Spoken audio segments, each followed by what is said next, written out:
चूहा और सन्यासी। कृपा कर हमारे चैनल जंगल सफारी को सब्सक्राइब जरूर करें। धन्यवाद। किसी जंगल में एक सन्यासी तपस्या करता था। जंगल के जानवर उस सन्यासी के पास उपदेश सुनने आया करते थे।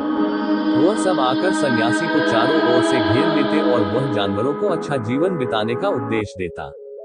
उसकी जंगल में एक छोटा सा चूहा भी रहता था। वह भी रोज सन्यासी का प्रवचन सुनने आता था। एक दिन वह जंगल में यहाँ वहाँ भटक रहा था। साधु को भेद देने के लिए शायद कुछ ढूंढ रहा था कि एक बिल्ली ने उस पर हमला बोल दिया। दर्शन वह बिल्ली झाड़ियों में छुपकर चूहे पर निगाह रख रही थी। चूहा बहुत डर गया और वहां से भाग निकला और सीधा आश्रम आ पहुंचा। वहां जाकर चूहा सन्यासी के पैरों में गिर पड़ा और भयभीत स्वर में उसे अपनी दास्तां सुनाने लगे। इसी बीच बिल्ली भी वहां आ पहुंची। उसने सन्यासी से आग्रह किया कि उसे उसका शिकार ले जाने दे। सन्यासी बेचारा धर्म संकट में पड़ गया, इसलिए कुछ सोचा और फिर अपनी दिव्य शक्ति से चूहे को एक बड़ी बिल्ली में बदल दिया। अपने से बड़ी बिल्ली को सामने देखकर पहली बिल्ली वहां से भाग गई। अब चूहा बिल्कुल चिंता मुक्त था। वह अब किसी दूसरी बड़ी बिल्ली की भांति जंगल में विचरण करने लगा। दूसरे जानवरों को डराने के लिए वह जोर से गुर्राना भी सीख गया था। बिल्लियों से बदला लेने के लिए वह उनसे भिड़ जाता। बहुत सी बिल्लियां उसने मार डाली थी। लेकिन चूहे का ये चिंता मुक्त जीवन ज्यादा लंबा नहीं चला। एक दिन एक लोमड़ी ने उस पर झपट्टा मारा। अब एक नई समस्या उठ खड़ी हुई। उसने ये तो कभी सोचा ही नहीं था कि बिल्ली से भी बड़े और हिंसक जानवर भी जंगल में मौजूद है, जो पल भर में उसे चीर फाड़ सकते हैं। वह अपनी जान बचाने के लिए भागा। किसी तरह वह लोमड़ी से बचकर फिर सन्यासी के आश्रम आ पहुंचा। वह दोनों सन्यासी के सामने खड़े हो गए। सन्यासी ने चूहे की परेशानी देख उसे बड़ी सी लोमड़ी में बदल दिया। अब अपने से बड़ी लोमड़ी सामने देख पहले लोमड़ी वहां से भाग गई। बड़ी लोमड़ी का आकार पाकर चूहा फिर चिंता मुक्त हो गया और जंगल में अपनी स्वेच्छा से घूमने का था। लेकिन उसकी यह खुशी भी ज्यादा नहीं टिक पाई। एक दिन वह जंगल में घूम रहा था कि एक शेर उस पर झपट पड़ा। किसी तरह चूहे ने अपने प्राण बचाए और वहां से भाग निकला और फिर से आश्रम आ पहुंचा। सन्यासी को दोबारा चूहे पर दया आ गई और उसने उसे शेर के रूप में परिवर्तित कर दिया।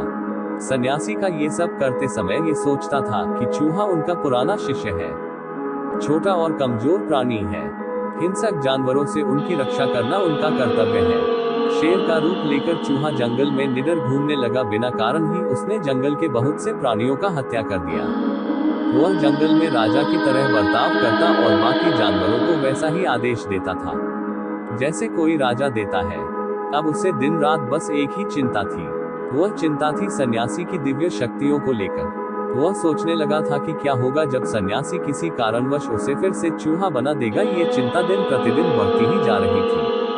अंततः एक दिन कुछ निश्चय करके सन्यासी के पास जाकर कसकर दहाड़ा और बोला, मैं भूखा हूँ, अब मैं तुम्हें खा लूंगा ताकि तुम्हारी सारी दिव्य शक्तियां मुझ में समा जाए जो अभी भी तुम्हारे पास है। सन्यासी ने कभी सपने में भी नहीं सोचा था कि जिस चूहे का वहां रूप बदलकर उनकी प्राणों का रक्षा कर रहा है वही एक दिन उनका प्राणों का भूखा बन जाएगा। चूहे का ये शब्द सुनकर सन्यासी को बहुत ही गुस्सा आ गया। उनकी मनसा को भांपकर उसने तुरंत ही उसे फिर से चूहा बना दिया। अब चूहे को अपनी गलती का एहसास हुआ। उसने अपने बुरे बर्ताव के लिए सन्यासी से माफी मांगते हुए उसे फिर से शेर बना देने के लिए कहा। लेकिन सन्यासी ने उसे लाठी से पीट कर वहां से भगा दिया। सीख, इस कहानी से हमें ये सीख मिलती है कि बड़े हो जाने पर भी हमें कभी अभिमान नहीं करना चाहिए, क्योंकि तूफान में भी वही पैर सलामत बचता है जो झुका रहता है। बातूनी कछुआ। कृपा कर हमारे चैनल जंगल सफारी को सब्सक्राइब जरूर करें। धन्यवाद। एक समय की बात है, किसी नदी में संकट और विकट नाम के दो हंस तोमर नाम के कछुए के साथ रहते थे। तीनों अच्छे मित्र थे। एक बार उस क्षेत्र में अकाल पड़ गया और जल के सभी स्रोत, नदियां, झीलें तथा तालाब आदि सूख गए। पक्षियों तथा जानवरों के पीने के लिए पानी की एक बूंद भी न बचा। वे बेचारे प्यास के मारे दम तोड़ने लगे। नदी में रहने वाले उपरोक्त तीनों मित्र आपस में बात करते हुए इस समस्या के समाधान का प्रयास करने के चक्कर में पानी की खोज में लगे रहते थे। लेकिन अथक प्रयासों के बावजूद उन्हें आसपास कहीं पानी कोई रास्ता न देख तीनों मित्रों ने आपस में तय किया कि कहीं दूर जाकर पानी का जल स्रोत खोजा जाए जहां हम आराम से अपना जीवन व्यतीत कर सकें। लेकिन समस्या ये था कि हंस तो उड़कर जा सकता था, लेकिन बेचारे कछुआ वह कैसे उड़ता। तभी कछुआ अपने मित्र से बातें करते हुए कहा, मेरे पास एक आइडिया है, मैं जंगल से लकड़ी ले आता हूँ और तुम दोनों अपनी चोंच में दोनों तरफ से पकड़ लेना और मैं बीच में लटक जाऊंगा। इस तरह मैं भी तुम्हारे साथ उड़ सकूंगा। दरअसल कछुआ और दोनों हंस तीनों बहुत टाइम से एक साथ रह रहे थे, इसलिए तीनों में काफी गहरा दोस्ती हो गया था। और कछुआ ये भी सोच रहा था कि अगर मेरे दोनों दोस्त चला गया तो मैं यहाँ अकेला पानी के बिना यहाँ कैसे रह पाऊंगा। कछुआ का विचार सुनकर हंस बोले, मित्र तुम्हारा विचार अच्छा है, ऐसा करने से हम तीनों साथ चल सकते हैं, लेकिन तुम्हें एक बात का ख्याल रखना होगा, तुम बात बहुत ज्यादा करते हो, इसलिए जब हम उड़ान भरेंगे तो तुम अपना मुंह मत खोलना, नहीं तो तुम निश्चित ही नीचे गिर जाओगे और फिर तुम्हारा पुर्जा बिखर जाएगा। कछुआ हंस के कहने की गंभीरता को समझ गया और उड़ते समय उसने कुछ न बोलने की कसम खाए और फिर हंस कछुए को लेकर उड़ान भरने लगा। पानी की तलाश ना जाने कहां ले जाने वाली थी, तीनों का सफर वैसा ही चल रहा था जैसा उसने तय किया था। वे नदी, घाटी, गांव, जंगल, मैदान पार करते हुए एक शहर के ऊपर जा पहुंचे। जब वे शहर के ऊपर से उड़ रहे थे तो बहुत से स्त्री, पुरुष और बच्चे इस अद्भुत नजारे को देखने के लिए घर से बाहर निकल आए और बच्चे ताली बजा कर चिल्लाने लगे। बातूनी कछुआ ये देख भूल गया कि वह हवा में मुंह से लकड़ी बकरे लटका हुआ है। वह शोर और तालियों का वजह जानने के लिए उत्सुक होने लगा और उसने अपने दोस्तों से पूछने के लिए जैसे ही मुंह खोला नीचे गिर गया और फिर जमीन पर आकर उसने अपना दम तोड़ दिया। हाथी का कहानी। बहुत समय पहले किसी नगर में एक बहुत बड़ा हाथी रहता था। हाथी बेहद धार्मिक व आस्थावान था और रोज मंदिर के सामने जाकर पूजा किया करता था। भारी भरकम शरीर होने के बावजूद उसके दिल में प्यार भरा हुआ था। सभी लोग उस हाथी से प्रेम करते थे और खाने के लिए तरह तरह के फल देते थे। उस हाथी की एक आदत ये भी थी कि वह मंदिर आने जाने के लिए एक ही रास्ते का इस्तेमाल किया करता था। मंदिर जाने के लिए हाथी को नगर के व्यस्त बाजार से होकर गुजरना पड़ता था। बाजार में बैठने वाला एक फूल वाला रोज उसके सूर में गेंदे का फूल की माला पहना देता था, जबकि फल विक्रेता उसे फल खाने को देता था। हाथी भी उसके लिए दोनों का आभार प्रकट करता था। बाजार के बहुत से लोग हाथी के पास एकत्र हो जाते थे और उसे प्यार से थपकी देने लगते। सबके मन में हाथी के लिए बेहद सम्मान था। सब कुछ पहले की तरह ही चल रहा था, लेकिन इंसान के मन में क्या है इसे भला कौन जान सकता है। एक दिन न जाने क्यों फूल बेचने वाले के दिमाग में मजाक करने की सूझी। उस दिन जब हाथी उस दुकानदार के पास आया तो उसने उसके सूर्य में माला पहनाने की जगह सुई चुभा दी। दर्द के मारे हाथी छटपटाने लगा और फिर वहीं जमीन पर बैठ गया और फिर कुछ लोग वहां एकत्र होकर हंसने लगा। फूल वाले की यह हरकत हाथी को बहुत ही बुरा लगा।